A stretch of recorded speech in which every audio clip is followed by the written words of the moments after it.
안녕하세요, 닥터인입니다. 오늘은 비만치료법 시리즈 2탄입니다. 1탄을 안 보신 분들은 먼저 보고 오시는 게 좋을 것 같아요. 저희가 일단 식사요법부터 시작해서 지금 하나씩 알아보고 있는데요. 오늘은 운동요법에 대해서 알아보려고 합니다. 이번에도 비만연구의사회에서 전문가 한 분 오셨습니다. 안녕하세요. 안녕하세요. 네, 선생님 먼저 소개 부탁드리겠습니다. 네, 안녕하세요. 저는 대한비만연구의사회 정책이사를 맡고 있는 안상준이라고 합니다. 네, 반갑습니다. 네, 반갑습니다. 네, 오늘은 운동에 대해서 얘기를 해보려고 하는데 많은 분들이 가장 많이 궁금해하는 게 식단이냐 운동이냐 이 질문이 가장 많거든요. 네, 그렇죠. 명확한 답을 좀 주신다면 식단이냐 운동이냐라는 용어는 이렇게 좀 정확지는 않고요. 이제 저희가 이제 비만 치료를 하는 분들의 입장에서는 식이요법 그리고 운동요법 이렇게 나누는데요.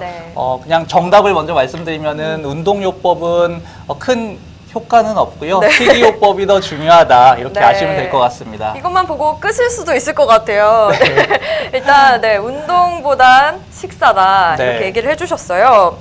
그래도 운동이 도움이 많이 되겠죠? 비율은 어느 정도일까요? 그래서 일단은 운동요법이 실제로 그 체중 감소에 미치는 효과는 약 1kg 정도의 감소 효과가 있는데요.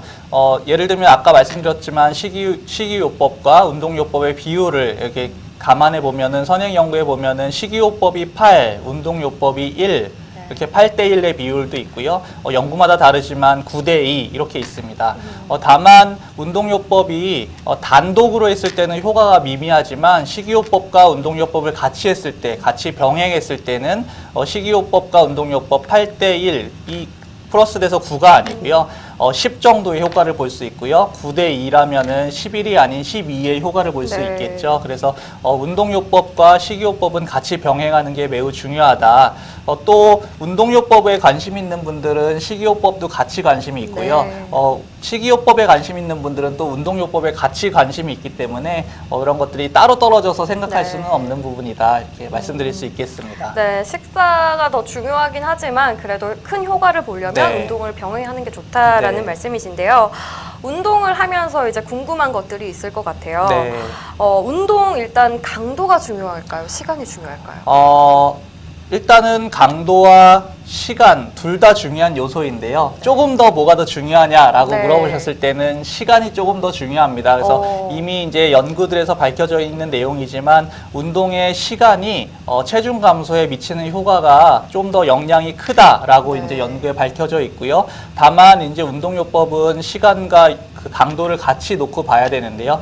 예를 들면 저희가 100m 달리기를 했을 때 결승선에 도달했을 때 숨이 콱콱 차고 막 가슴이 멎을 것 같은 그런 것들이 느껴지지 않습니까? 그것을 이제 저희가 100%의 에너지를 사용해서 운동을 했다고 봤을 때 약 65%의 에너지를 그 이상의 에너지를 사용한 거를 고강도의 운동이라고 하고요. 40에서 60% 정도의 에너지를 사용한 운동을 중등도의 운동이라고 했을 때 중등도의 운동을 이제 세계 운동 권고 기준에 따르면 중등도의 운동을 일주일에 한 150분 정도 하는 것이 건강을 위해 좋다. 그리고 고강도의 운동은 75분 이상 하는 것이 좋다라고 알려져 있습니다. 그래서 이제 그 기준은 이제 건강한 삶을 유지하기 위해서 운동을 하는 기준을 말씀드린 거고, 만약에 체중 감소를 바란다 그러면 그거보다 더 많은 운동을 해야 되겠죠. 그래서 중등도의 운동을 일주일에 약 300분 정도 하는 것을 권고하고 있습니다. 네. 그러면 주변에 이 30분 동안 고강도 운동해서 다이어트 한다 이런 건 좀 맞지 않는 얘기인 거네요.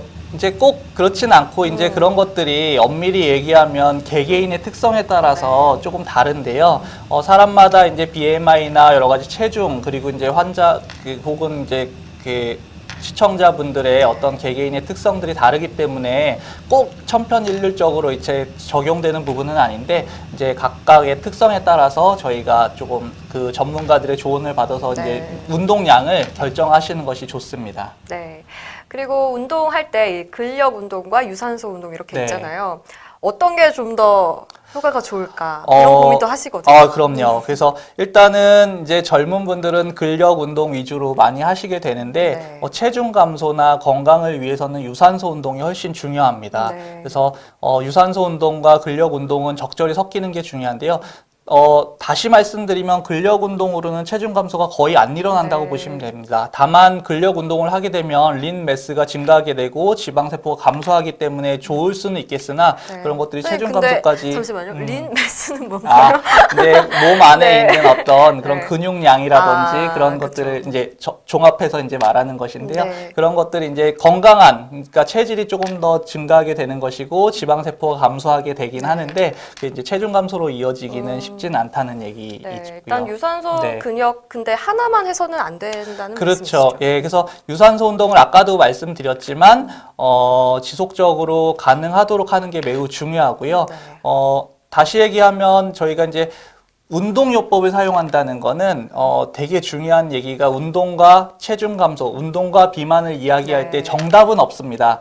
다만 지속 가능한 운동요법을 사용할 수 있는 방법을 사용하는 게 중요한데요. 그러기 위해서는 일상생활에서 어떤 활동량을 늘리는 게 중요합니다.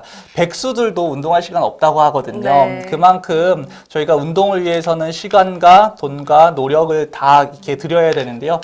예를 들면 좋은 그 유산소 운동을 위한 좋은 장비를 사는 것들도 운동요법을 성공시키기 위한 동기가 될 수 있다고 볼 수 있겠습니다. 네. 그럼 일단 다이어트나 뭐 비만을 치료하기 위해서 운동하는 주기나 시간은 어느 정도가 적당할까요? 이제 아까도 잠깐 말씀드렸지만 중등도의 운동을 네. 일주일에 300분 정도, 즉 300분 그걸 이제 하루에 일주일에 5일 정도 운동한다고 봤을 때는 네. 이제 하루에 1시간 정도 유산소 운동을 하시는 것이 체중 감소에 조금 도움이 되겠다 이렇게 말씀드릴 네. 수 있겠습니다. 유산소 운동 같은 경우에는 이런 말이 있어요. 러닝 뛸 때 네. 이제 30분 이상 해야 네. 지방이 그때부터 탄다. 그렇죠. 이런 말이 있어요. 네. 이건 사실인가요? 그래서 일단은 아까도 말씀드렸지만 세계 운동 권고 기준에 따르면 네. 이제 유산소 운동을 30분 정도 하루에 하는 것이 건강한 삶을 유지하기 위해서는 좋고 아까도 말씀드렸지만 체중 감소를 위해서는 더 이상의 운동을 하시는 것이 네. 권고되고 있습니다. 네, 그러면 이 근력과 유산소 순서에도 좀 영향을 미칠까요? 근력 운동과 유산소 운동은 이제 순서는 중요하지는 않고요. 네. 적절한 게 섞어서 하시는 게 좋은데, 예를 들면 근력 운동은 이제 젊은 분들이 근력을 키우기 위해서 하는 경우가 많고, 이제 예를 들면 중년 이상의 그런 나이가 드신 분들에서는 유산소 운동을 안정적으로 하시는 게 매우 중요하고, 특히나 체중 감소를 위해서는 유산소 운동이 더 효과적이기 때문에 유산소 운동을 하시는 것이 더 좋습니다. 네. 네.